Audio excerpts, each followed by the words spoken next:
All right, what's going on, everyone? It's Bales, and welcome back to another episode of the Weekend Forecast on Channel. Today, I've got another special guest, Calvin from the Traders. How you doing, Calvin? Good, mate. How are you? Yeah, not too bad, thank you. Let's get stuck into semi-final. What is more of the special kind? But no, I wouldn't say I'm a special guest. But thanks for having me, mate. It's good to be here. That's all right. I'm pretty sure a lot of people appreciate the Pirate coming on and talking some fantasy semi-final. So you said you got the week off in the Bacon Cup this week? Got the week off in the classic Bacon Cup. As far as draft goes, though, she's full steam ahead. So I do need to win this week. So yes, no, it's a big week for a lot. But I'm in a do or die semi-final against a guy from my work, so that's going to be very interesting. The only thing is we only got like 5 or 6 different players, so it's a bit like not as interesting. I've got Oliver and Gaff to head tilt to finish the round, so. He's certainly a roller coaster. Why did you get in? Why have you still got Gaff? Okay, actually, no, I told Warnie about this, so I'll tell you about this. Right. So, start of the year, I started with the pig, Rockcliffe, Rocky in the team. I've had his as my second, but he finished the year well last year, so I'll pick him in the team. Then he was obviously a late out on the Saturday night, which left me with 3 options to bring in for him. Because guys like McRae and all that already played. So, it was either Jack Steele, Tom Mitchell, or Andrew Gaff. Tom Mitchell was coming off his shoulder surgery, so I was like, no. And then Jack Steele, I've never really looked at him as a uber premium, but then obviously went with head tilt, and that sort of caused me a lot of issues. I could have had a guy averaging 120 compared to a guy averaging like 98. So so that's not very good. Yeah, he's a pain. I'll give you up to. Yeah, it's good to get rid of him for sure. Yeah, who'd you get rid of him for again? Was it Miller for him or? No. Miller was only a couple of weeks ago, as Warnie will remind me. He actually might have been going to Clayton Oliver maybe a long time ago. So, Oliver. I brought Oliver in round 12, and he went 4 of the next 5 scoring under 100. So that was fantastic. So it's probably about when I got him, I reckon. Yeah. So there you go. But we'll start off with the first game tonight, Geelong and GWS at GMHBA Stadium. So Max Holmes comes into the side for Geelong. Quinton Nark and Isaac Smith are out. Isaac Smith, I've been encouraging people to pick him up over the last couple of weeks because he's been a guy that has not people talked about too much, but safe sort of 85, 90, but he's out. That no surprise with Geelong doing that sort of stuff now. Kieran Briggs, Callum Brown, Jake Riccardi, Zach Sproul, Jake Stein, and Matt de Boer come back in. Your mate Matt de Boer. Oh, the old Irish Netherlands man. Yeah, he's a legend. And then Phil Davis out injured, Tom Green out injured, Jacob Hopper out injured, Daniel Lloyd out injured, Sam Reid injured, and then Mumford and Hopper arrested. So the big question in this game is obviously Tim Taranto. I'm nervous with him being lined up in a forward pocket. You would have thought maybe that with what's his name, Tom Green and Jake Pop being out, you would have thought he'd be playing midfield. But what do you think about him tonight? I understand. We were all hoping that would be the case. So what is it for him? So in the last 2 weeks, he's had 4 CBAs. Yeah. Now, this is a guy that would normally be good for 20 a game. And everyone's like, no, you got to hold him because of these injuries. And all of a sudden, they put him in bloody forward pocket. And it makes you sort of think again. And I still hold some hope. But I'm the same, yeah. Yeah, with that said, it's still Geelong. It's one of the hardest teams for midfielders to score against. And I don't mind people who, I think at the moment, he's the most traded out player. So people are pulling the trigger.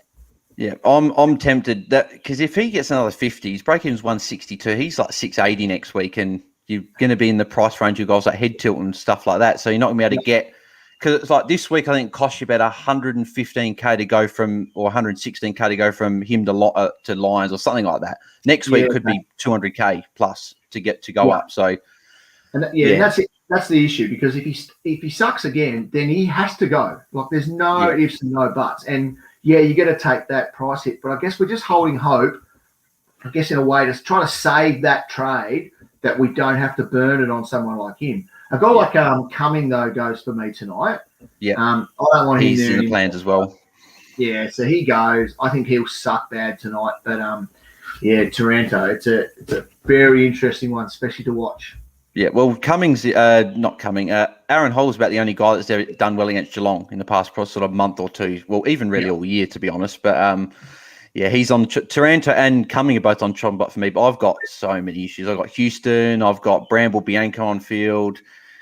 So too many injuries this year. I said to a guy on Twitter earlier today, I think I said to him, I was just like, this year's been so much harder because you've had shorter preseason for a lot of guys, less rotations, guys being priced a lot higher because of the shortened games last year, and just so many injuries and stuff. So just been a tough year. And then James Peatling, obviously be a good downgrade option. Have you got him, or did you get him last week? No, I'm not going to get him at all. No. Basically, my trades this week are based around I'm getting rid of Cumming, and I'm getting rid of Sharp. I've already got 400k in the bank, so Cumming will turn into Steele side bottom, and Sharp turns into Jared Lyons. So I can't go wrong with those moves this week, but I've still got Bianco on the bench, so I can get rid of him next week to fix up Taranto if he sucks, which is more than likely.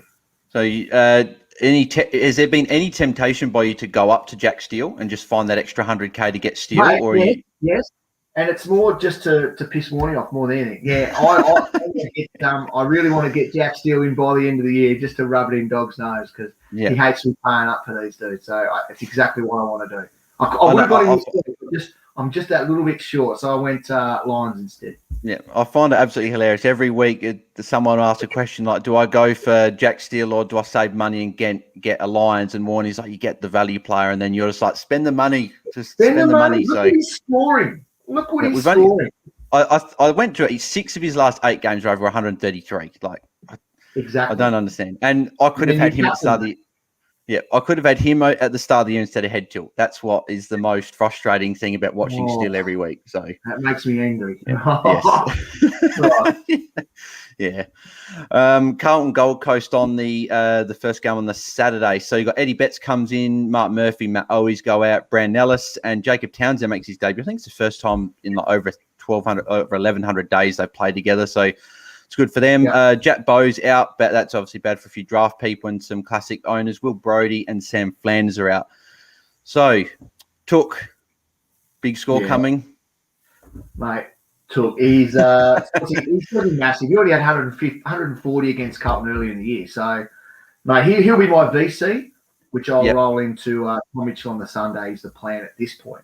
Yeah. So you've got it all sorted, mate. You got like Took Miller and Tom Mitchell. I think I had a look. Without my trade so far, the best 2 I've probably got is like a Mills and Walsh is probably the best, because I got McRae, as you know, very inconsistent. Merritt, sort of when you put in captain, he'll let you down. Laird's got Port. That's a tough matchup.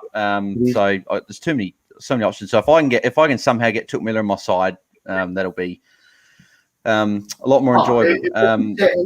When I got him in, that was one of the reasons I got him in. I actually looked at the fixtures. I was like, he plays a lot of games early here. Like, I get a free hit at Took each week. Absolutely gold. A little flag there on Walsh. Interesting.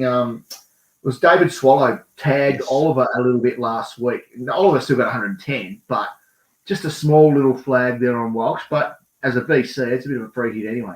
Yeah, I'm hoping that Walsh does what he did against like guys like Sarong, where he sort of went to like a half-forward flank, then went in the midfield, went onto a wing and sort of tried to get away from Swallow. So maybe that could be a way that he gets out. But yeah, that's certainly, I'd probably a bit risky putting him VC. I'll probably have to go someone else. But Matt Kenny, obviously another good underpriced option, but you probably rather watch Steele. Actually, if you rank them, for people that missed it, who would you rank out of side bottom Marshall and Kennedy? Where would you rank the 3?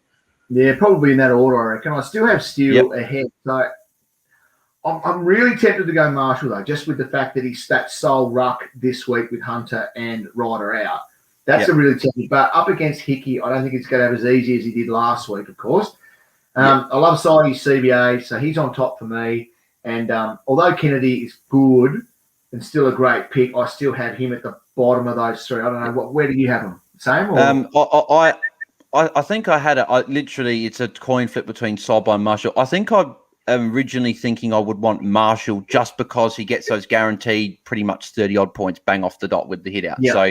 And he reminds me a bit of Grundy, where he gets about 20-odd touches around the ground, takes some marks, goes forward, and obviously Hunter not being there anymore, well, for this week at least. But it's interesting, like we were saying, obviously Hickey was tough at the start of the year, and obviously he's easier at this point in the year. Who's he actually played in the last sort of few weeks? I wonder if that's interesting.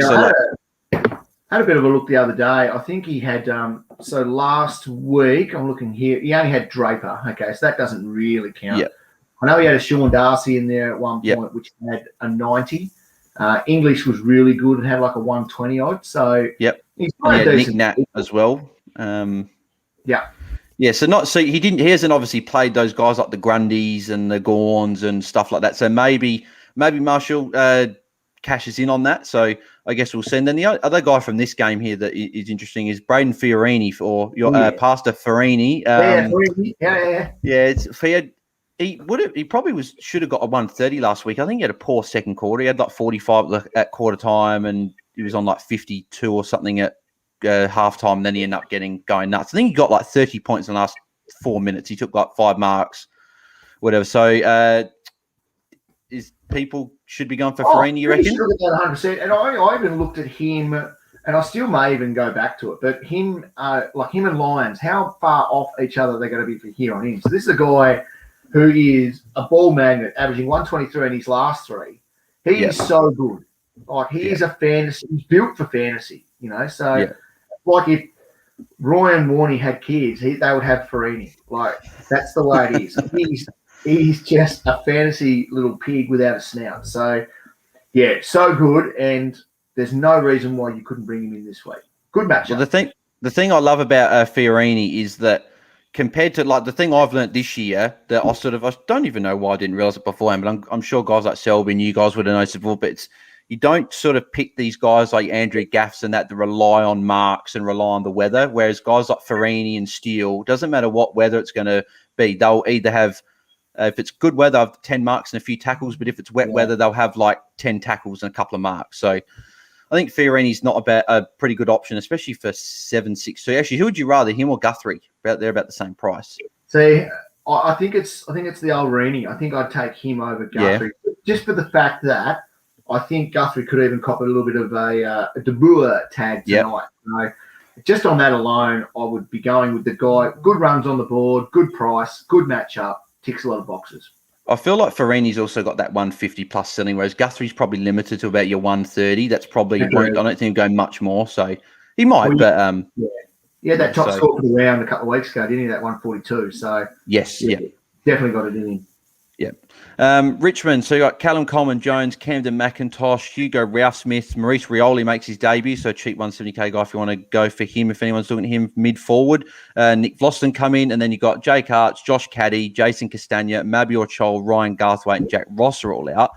And then North Melbourne, you got Aiden Bonner come in, Tom Campbell, Taron Thomas, and Cam Zerha. And then you got Sean Atley's out, along with Atu, Will Phillips, Jared Polek, and Tristan Sherry. So I'm not going to probably get him, but I've looked at Taron Thomas because obviously he missed last week with concussion. A couple weeks before he got 115, 126 or whatever. Do you think he's a good option, or do you think you probably with those couple relying on a few goals to get those hundreds? Do you think? I still think he's a good option. He's still quite cheap, and once again, another good matchup for him. I'm really interested to see how Aaron Hall goes here, and once again, another good vice captain option, playing nice and early on the Saturday. MCG. Now, Luke Ryan, very similar player to him for Freo. He had 107 last week against Richmond. So I'm like, well, if you're looking at a VC, we all know what he can do, and he can German up with the best of them. So, I don't mind him as a VC this week as well. Yeah. Well, part of obviously this, the podcast, the weekend forecast, is I usually on the article on DT Talk. If anyone hasn't checked out the written version, make sure you go and check it out on DT Talk and check out all the stuff, including Calvin's captains, and get set for round 21. But it says it's only a 38% chance of rain, but potential showers. So that's obviously, I remember you flagged that in your article earlier in the week. You said that maybe the rain probably makes it a VC not a bad option because you can take the risk, but not putting straight captain, I wouldn't imagine, for anyone looking at that. Yeah, agree. Obviously, as I said before, Maurice Rioli, 170k mid-forward, good downgrade option. Then Dion Presti I've actually looked at as well because obviously he's injury-prone, but you're only relying on him to play 3 games, and you think what's he, 5'6", got 109 last week, and you'd probably back him in if he's fit in every game to probably hit your 100 in most games. Do you think that people, if they haven't got enough money, they could go for someone like him? Yeah, and it's that time of year you can go for guys like that. You know, you only got him for a couple of weeks. At the start of the season, you'd say no. You know, body was not going to hold up. But at the moment, he's their main guy. I think he has like 75% of the CBAs for them last week, and he needs to be in the guts for them. And for him to turn out with a 109, yes, it was a nice little matchup for him, but this isn't too bad either. Yeah. Would you look at going Prestia and Steele over Lyons and Sidebottom, or do you think Lyons and Sidebottom are just that safer combo, you reckon? You know what I'm going to say, and Warnie's going to hate it. The thing is with these big boys, right? They can go 162, right? Like Steele last week. And you've got captaincy on that. So you're getting those extra points as well.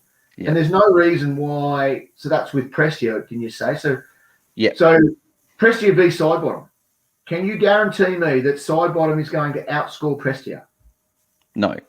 I don't think you can. I think you can guarantee that Sidebottom's pretty much locked in to play the 3 games compared to Prestia, where you're like, is he going to play it or not? But true. But it's that time of year where we get a bit of fun and shuffle those guys around and get in your Jack deal, and you'll never ever do it again. Let's face it, we're not going to own him next year, right? No. So enjoy your last 3 weeks. Yeah, I know, that's right. Yeah, that's what I'm trying to. Well, because as I said, I got Bianco and Bram on my field. I'm sort of just tempted to. I could get Sidebottom and Marshall, but I'm just tempted to go a rookie down on my bench and go coming up to a Mitchell or something like that, and just get a big boy in. So, because as you said, 3 weeks left, you've got to try and enjoy the end of the season anyway. So don't end your season with the guys you've looked at all year and just hated. Get rid of them. Yeah. Get rid of them. Houston for me is the one that I look at and I'm like, still got him in my team. So it's ridiculous. But speaking of that game, Port Adelaide. So you got Braden Cook making his debut. I don't actually know what his price is, but I wouldn't be looking at him. I don't know if he's won 70K, but then you got Sam Berry, James Run, then Taylor Walker obviously dropped with obviously all this that racist comment and stuff, which isn't too great. Sort of, I wouldn't have expected that from Tex. He's normally seems like a very nice bloke, but probably just a bit of a slip of the tongue, I think, and probably regrets it. So he'll take his suspension and he'll move on. Then Port, you got Robbie Gray comes in for Todd Marshall and Boyd Woodcock. So the only person I'm really looking at here is, funny enough, Dan Houston. Can he actually do anything? His last 5 games, he's gone 1 score over 70, and that was a 75, which is disgusting. Like Bianco's doing better than that. Like he got 84 last week. He's got to go, and so he's my coming, and however, Houston's actually been worse than coming, so he's got to go. It was like I had a look the other day, like Ryan Burton's gone 94 in his last 3. So he's playing a lot better. He's playing a lot better. Houston just sucks. If you can, anyone out there, offload him this week. He has to go. He's got to be at the top of that list. The thing I don't like about coming in Houston is that they get their points in quick succession, then they'll go missing for 20 minutes. And it's like, I want guys like your Jack Steeles and that continually accumulate these points over the course of the game. So who would you get rid of over Houston or Cumming? Because I'm in that situation. I'm getting rid of Cumming because the harder matchup and the fact he's got 60 more K on top of him, so I can get to someone. So is that what you'd probably go for, you reckon? Well, I think that's the right decision. The money there is very, very handy. The matchup holds a little bit of hope for Houston against Adelaide that he could be okay. The matchup for Cumming just has got disaster written all over it. It's for me, that's got the old Cumming. That's got like the 30 written on it, I reckon. Unfortunately, that could be coming. So, pardon the pun there. But so and then Roy Laird, tough matchup with Port. If anyone want to go like a VC with him, do you reckon that he could be something people could look at? Every time I say no, he proves me wrong. But I'm looking here at Port Adelaide. They're one of the hardest, as we know. And like last week, only one midfielder went over 85 against them. You know, so they are that tough. You could do it as a VC, a bit of a gamble, but I don't hold much hope. Yeah, no, I'm not. He'll probably get 90 because he's only gone one time under 100 since round 8 or whatever, and that was against Richmond. So you'd imagine that he'll do decently well. He'll be fine, but not anything that you're going to take as a captain or a vice captain. No. St Kilda, Sydney. So you got Nick Caulfield, Derek Joyce, Dan McKenzie, Jack Sinclair come in. You got Jack Billings, Hunter Clark, Dougal Howard, Paul Hunter, and Ben Long are all out. And then you've got Sydney no ins, and then James Bell out. Sydney are flying at the moment. I love watching Sydney play at the moment. They're so good to watch. There's a few players this game, but we spoke about before. Ryan Marshall, great option. It's probably a flip of the coin. It's whatever you prefer, really. I think out of him and Sidebottom. If you want that extra security, I guess, for Gawn or Grundy, if something was to happen to them in the last 3 rounds, you could just put Marshall in your ruck and then get in another premium on the line. That could be something you think about as well. Jack Steele, big player. You want him in if you can afford that money. I don't think I can, but if you can, go for it. Callum Mills, which I'll talk about in a second. And then Jake Lloyd's been solid. I brought him in last week, taking all the kick-ins again. So he'll get you 100. He reminds me a bit of Tom Stewart. He just gets his bare hundreds. But one person I want to talk about is Callum Mills. Only what did I say before? He's only had one score under 100 since round 8, and that was a 96 against Geelong, I think it was. And 8 of his 1000s are over 110. So do you think he is a safe VC option if you want to go against Lloyd? You definitely could. Yeah, 100%. So what do you have? 152 last week. He's flying. There's no reason. He's got that ceiling, and imagine having a VC on a guy pumping out a 150. You'd be pretty stoked. Yeah, and then that's probably what all those people with guys like Jack Steele and that have happened. I think the last 5 weeks I've had a VC. I haven't taken a VC. I've got 80s and 60s, and then I've got 60s from captains and whatever. So just it's not good. So like people saying that Calvin's lost his touch with captains. I just think that the players are just not good enough. I just think they're just not performing to what they should be. No, they're right, mate. I've lost my touch. No, geez, I'll get some funny comments. It's so good. But if you've got a guy like Jack Steele, you haven't had a problem for the last. I'm looking here. In the last 8 weeks, he's had 6 scores over 130. Yeah, right? I know, it's ridiculous. There's nothing wrong with that. You don't need me to tell you to pick him. Right? It's bloody obvious. No, it speaks for itself. So the thing is with him, though, so Sydney are the 3rd hardest team to score against this year. He doesn't care about stuff like that. It doesn't bother him. As you said, if he's not getting disposals, he'll make it up in tackles. He'll find ways. He had 8 in the first quarter last week. 8 in the first quarter. Well, that's 32 for the game. Yeah, I know. That's right. So, ridiculous. 32. Imagine if someone actually had like 20 plus tackles. I don't know if it's happened before. I think there's only been. I don't know actually what the tackle record is, but I think Steele will break it at some point. He's just that sort of player that just what he does is he'll get a tackle, the guy will drop it, it'll be play on, the other guy will pick it up, he'll go another tackle. He'll get like 3 tackles in the space of one play. It's ridiculous. We've called it here today. I reckon if he doesn't break the tackle record this week, Took Miller might. There you go. Yeah. No, Took. I think my most viewed tweet ever was from a few weeks ago when I said Took Miller's the hardest working player in the AFL. I think personally, just the way he runs around everywhere, he's so hardworking, and I think a few of those Gold Coast players need to probably take a bit of a leaf out of his book. So then you got Collingwood and Hawthorn. Obviously, that's a disappointing move from down in Tassie, from UTAS Stadium now to the MCG.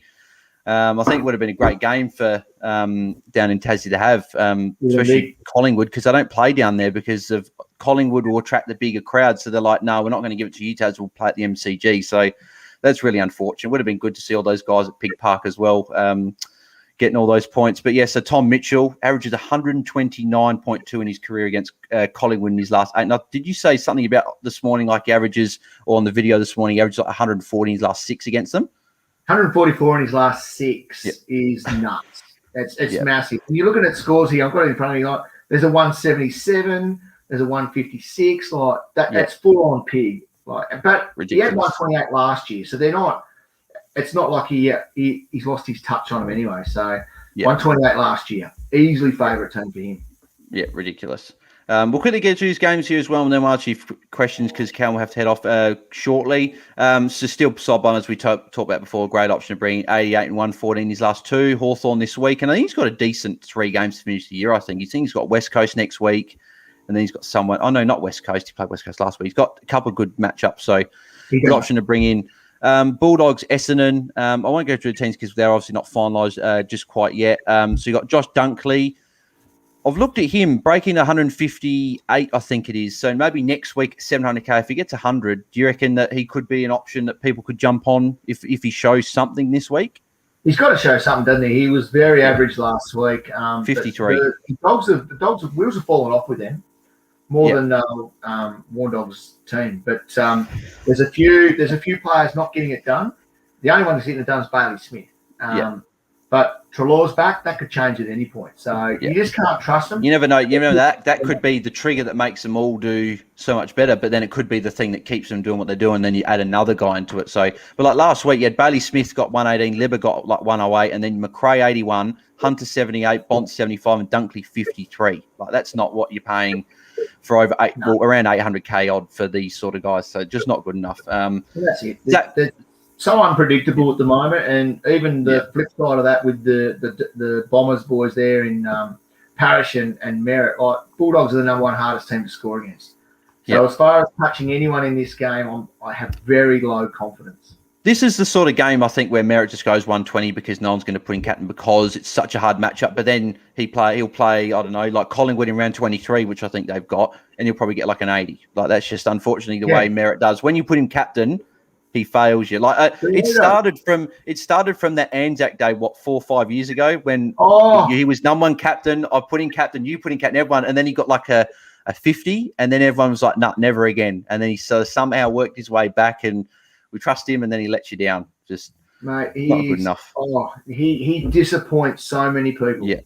Yeah, I know, 100%. Just one thing with Jordan Ridley, Nick Holland as well. So if anyone's looking at trailing him out, I'd be thinking twice about that. With Heppel being out, I did a bit of in-depth research here. So Ridley, so Ridley, 3 games this year Heppel's missed. Rounds, I think 2, 16, 17 or whatever, right? Or 2, 3, and 16 or whatever. Ridley scores with Heppel, the team 109, 124, and 100. So that's very good. Obviously takes all the kick-ins with him out of the team. And then Hind, 83, 97, and 112. So I think you can hold them for one more week at least until Heppel comes back. So especially Ridley with those 3 scores over 100. The Bulldogs can give up points to defenders. If that's one spot they do give up points to, it is those defenders because they score so much. So it's in their defensive, in their forward 50 all the time. So yeah, there you go. So and then Freo Brisbane, Jared Lyons, brilliant option. Obviously, you're bringing him in this week. Rich, 115 last week with 60 points in the first quarter. Probably, if I owned Rich, I would have been really happy with that. But I probably would have wanted a 120 plus, just been a bit greedy. But he was on at 60 points a quarter time, so you probably want your player to go 120. But he's a defender, so 240 from that point. Yeah. Imagine putting that captain 480 points. So unreal. Yeah, ridiculous. And then Andrew Brayshaw, very sneaky option at 820k. He's since round 4, only 4 times under 100, and 83, 95, 92, and 96. And 8 of his hundreds have been over 110. And then one last week, 156, I think he got last week. So yeah. Would you be going, do you think you still trust Lyons over him? Do you think? I do still trust Lyons. The fact that Lachie Neale's out, I think, gives him a little bit of a boost as well. Yeah. He's got 3 nice games to finish with. Brayshaw's amazing, and he's the kind of guy that if you love him, then he can be a guy that you can own for the next 3 weeks and then move on because, once again, you're probably not picking him up next year. Yeah, no, 100%. And then we'll move on to the Monday night game. So you got West Coast versus Melbourne. Of course, I'm working on the Monday night throughout this game, so that'll be fantastic. I have to try and get my manager to let me just put a headphone in and listen to it while I'm at work. So we got Chris Bertraka. Amazing. He's number 4 for you on captains, or 5 or something. He's high up there, I think, this week. I think I've got him ahead of Lyons, to be honest. And at the moment, I was tossing up between him or Lyons to bring in. But yeah, I decided to go for Lyons because I've sort of wanted him all year. But I'd go Lyons as well. He's amazing, though. And good matchup this week. So Collingwood had 9 tons against the Eagles last week. Yep. He's turning up. He's having a big day out and coming off those. What he had 136, 126 in his last 2. Like, they're big numbers. Well, 4 of his last 6 over 113.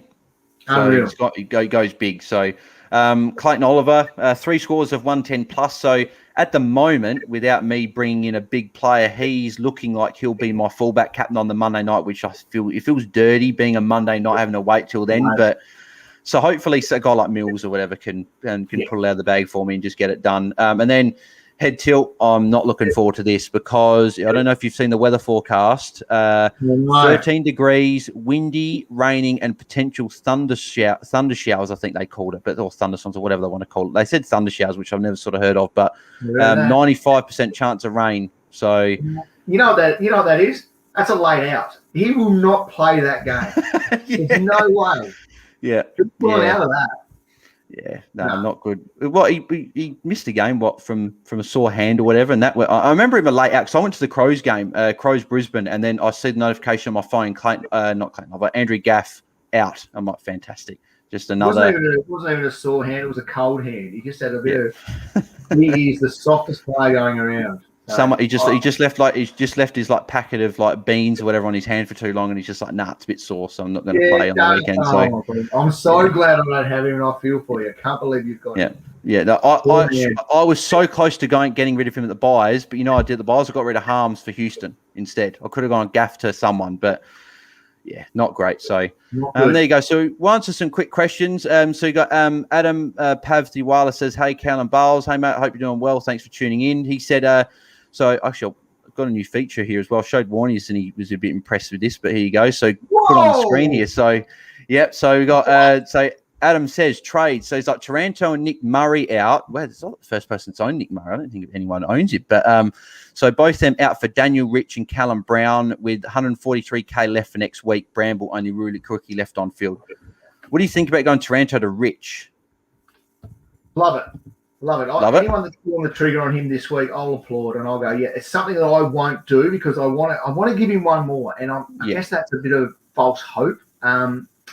If you're bringing in Callum Brown, though, is he? You're assuming he's on the bench. I'd hope he's on the bench. Well, he said that Brown was his only rookie left on field, so I would hope that Callum Brown is on his bench. Because if he's not, then I wouldn't be doing that. I'd be trying to find he's paying $379K for a bench guy. I don't know. He could probably. No, it's Callum Brown from Giants from the debutant. Right.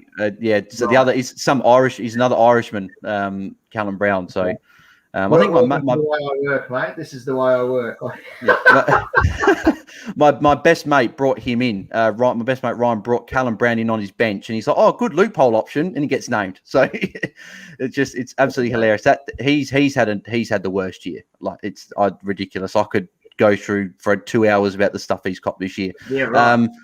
So then you got Aaron Balar says, "How's your coffee?" I don't have any coffee at the moment. I've got a bottle of water here. I don't know if Cam, you got any coffee there at all? No, my coffee's empty, so that's all right. I'll grab another coffee in a minute. Right. International Beer Day too, by the way. So. I don't drink beer. I'm more of just a soft drink sort of bloke. But I'm sort of, if someone says, "Hey, open the bevies up," I'll be like 100% just. Bring him a can of Coke and you can have your beer and we'll have a good time. So DT Talk says, "Great to see you, Cow. How many cans in?" I'm assuming that's Warnie asking that one. That's Warnie, just burn a shiner. This is what he does. This is his life. He just sits around and watches me and waits for me to stuff up and then just gives me hell. 1 can in. Thank you, Warnie. Thanks for asking. Thanks for tuning in, Warnie. Yep, good stuff. I had Warnie on, which is great, And then I think we're at this stage we got Roy on coming on next week. The birthday boy couldn't come on today. He had some birthday plans, but I'm very happy to get Calvin on. I started watching Warnie and your conversation the other day. Just boring as batshit. Had to turn it off. I couldn't watch it all. Was that because of me or Warnie? No, it was the dog. Or both. Don't worry.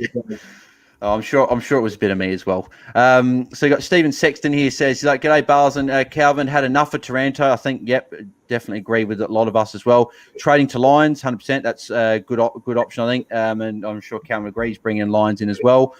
Means I keep Tim Kelly and Menegola. Is that the right play? I'll have to keep one of them. Okay. Yeah, I don't mind it. That's fine. I don't mind it. But if you can get I would personally probably rather get you a Tim Kelly or Menegola to a Fiorini. Yeah, okay.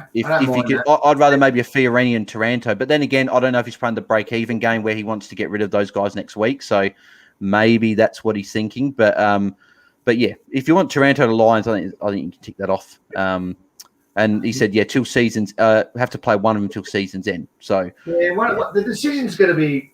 Hindsight's a great thing. After tonight, we're going to go, should have traded him, should have held him. Like, it's going to be one of those big calls. Menegola's got a great run coming up, though. So if he's your worst one, that's not a bad one. Yeah, 100%. Last couple of questions here, then we'll let Calvin go. So Liam Tomlinson says, "Lads, a penny for your thoughts on Adam Chera currently going Taranto and Houston to Chera and Wingard." I'm not sure about Wingard. He's been great. He has been really good, but we all know how that ends, So he's going to crash and burn at one point. But if you're going to own him at any point, might as well be 3 games to go. Yeah. Chera, though, he's been elite. He has been so good. And Chera's paying for a contract as well, either staying at Freo or getting more money away. So I think he's not a bad option to bring in. I'll quickly ask this question on here. So we got Miller Time asked a question here. So he said, get rid of Cumming or Sharp first. I'd be getting rid of Cumming first. I reckon. I'm with you. So I'm both of them this week. But if I was one, I'd definitely Cumming, especially against Geelong tonight. He's not going to be any good at all. Yeah, 100%. David, Sharp's got Carlton though, and we all know what he could do. Now Brown is back in. I think that hurts him a little bit. Great matchup. He sucked last week. Maybe he can turn it around. Whereas Cumming, he's not turning it around. No, especially if he had like the Crows or something this week, then maybe. But Geelong, that's disgusting. Took or Mitchell to bring in this week? Took, mate. It's Took. You got to get Took. Is it? I don't know if it means he wants, because he says it's for a do or die final. David O'Coffney on Twitter, he said that it's for a do or die final. Do you still lean to Took, or do you think Mitchell against Collingwood? No. What do you reckon? Took? Still Took? Would you prefer to do or die, right? I'm choosing do, and do is Took. Took plays nice and early. We've got a vice captain coming off 140 against these guys earlier this year. He's higher on the captaincy, only by one, but he's still higher. I am Took. Averaging 122 for the year. So ridiculous. Put that as captain, averaging 244 for the year. So James Walker, I know that he's ranked around the top 100. Apparently I gave the same advice as what Selby gave to him, so that at least I know I'm sort of on the right track with advice. But he said, so Taranto and Newman to Mills and Sidebottom, or Taranto and Ridley to Crisp and Marshall. That's very tough. Well, I think you said earlier we give Ridley another go, yeah? Yeah, so I think you go Newman, and I'd rather Mills over Crisp anyway. And Sidebottom Marshall, flip of a coin. So I think Taranto to Newman to Mills and Sidebottom, I think is the way you go. I reckon you agreed. I agree, but I'm staying out of advice for anyone that's going really well. So that's all you. Yeah. All right, last two, and then we'll cut this one off. And one thing I will give credit here, Calvin's attracting the viewers. We've had a lot more questions than what we've had before on here, so that's... I'm not surprised, mate. That's great. I'm not surprised. People's prints, so there you go. So, actually, I forgot to... Well, there you go, James, actually. There you go. You have your question on the screen. I forgot to put that up before. So, Liam Monaghan says, who scores more, Taranto or Ridley? Need to trade one of them this week. Oh, that's I think tough. you answered that before, didn't you? With Heppel out, Ridley goes hundreds back at level, and I'm not trusting Taranto as far as I can kick it. Right? You could get someone. You can definitely get someone a lot better than going Taranto up. You can get guys like your Steeles, Millers, Mitchells, Lyons. Whereas getting rid of Ridley, you can probably only get yourself to guys like Fiorini. So, yeah. So it just depends if you want Taranto and Fiorini or Ridley and Lyons. I'd probably rather Ridley and Lyons if you're just sort of doing based off that. Ridley could turn up this week. Taranto is not turning up. No. And then the final one is from Mike. He said, thoughts on Kelly to Pendles and Cumming or Houston to Marshall? And he said, thanks for trade advice to beat you in fantasy this week. That's Michael. Okay, that's the guy from my work. Okay, so bring in Taranto and Cumming, tell him. Yeah, bring in Callum Brown and Maurice Rioli on your field, and then give me the win. But I think we answered before. You get rid of Cumming first because he's got the more money if you need the money. But if you don't need the money, I guess Cumming takes kick out, so you could always sort of hang your hat on that, I guess. But that's sort of grasping at straws, really. And then he said, all jokes aside, best of luck in the semi-final. Well, that's tough. Yeah, he's a good bloke. He doesn't mean that. At work the other night, he said to me, he left. He's just like, "Oh, you're gonna have fun having your final fantasy game this week." And I'm just like, "Mate, I'll have to show you somehow. So I don't know how, but I'll have to try and figure it out." So, final thing, trades, as you said before, just for anyone that missed it or just joined late, what are you looking at doing this week? Yeah, so I'm offloading Cumming and Jeremy Sharp. Yep. And making way for Steele Sidebottom. And with all the money I had in my bank, big Warren chest, I had about 400K. So Sharp will then, so Cumming becomes Sidey and Sharp becomes Jared Lyons. Yeah. And then my My trades at the moment. So I put a poll on Twitter. I got 3 options, but I'm looking at 2. So first one was going Taranto to Marshall and then going Bianco to Sidebottom. So going your 2 sort of your value players, going to rookie up and a sort of premium that's not really performing like that down. Or I go Harry Jones on bench down to a basement rookie. And then I go either Cumming or Taranto. I'll probably go Cumming out of that situation up to Tom Mitchell. So I don't know what you... To me, that's definitely number 2 because Bianco could be good this week. He's coming off an 80.